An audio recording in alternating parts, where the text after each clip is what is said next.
Hey everyone, so I'm just popping on quickly because I just wanted to chat about this whole self-regulation piece, especially, being an adult, being the parent, trying to model self-regulation, trying to be totally self-regulated while you're home alone all the time with the kids or while you're working out of the house and then coming back. Thank you so much for joining. So nice to see you. So essentially, as the behavior analyst, the mindfulness teacher, the one who's going around and teaching all of this right now, people would think that I have my shit together all the time, that I'm self-regulated, that I have all the tools, which I have lots of tools, lots of great tools, but still sometimes I lose it. And what are the tools that I use? So what is mindfulness really about, and how do you use that in your everyday parenting?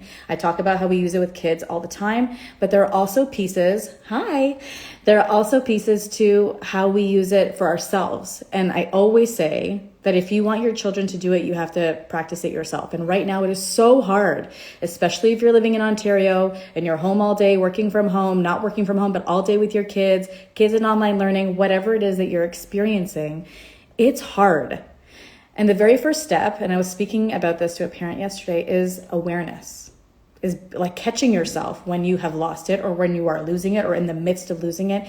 Catching yourself is the very first step. And knowing that you can stop. You can stop yourself, which is really hard to do, and choose a strategy. And the very first strategy that I teach everybody is breath work, like taking those deep breaths, calming yourself down, and then talking yourself through it, like telling yourself that you can do it. It's really important, those affirmations, that breath work, but then also accepting the fact that sometimes you're going to lose it. And right now it's really hard, and that's okay too. It's okay to not be perfect. But one of the things that I often like to do, or that I really try to do, is that when I've noticed in retrospect, or like in the moment that I'm like, oh, this is not my best self right now, is that I apologize to my kids. And I tell them, mommy's really tired, or I'm really frustrated right now. Or I ask them, how do you think I feel right now? Why do you think I might feel that way? And sometimes they even walk me through a strategy myself because I've been working on it with them for so long. So I just wanted to give you a very quick snippet before I hop onto another class, which I have to do right now, just to say that it's okay if you don't have it together all the time.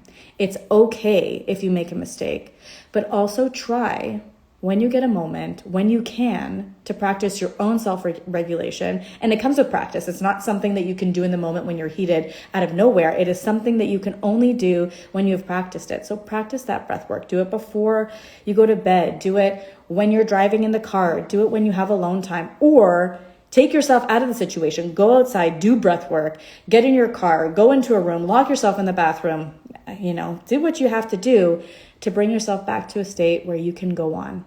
Because it's hard. It's really, really hard, but we can all do it together. I hope you guys have an incredible day. Thank you so much for popping on, and I'll speak to you soon.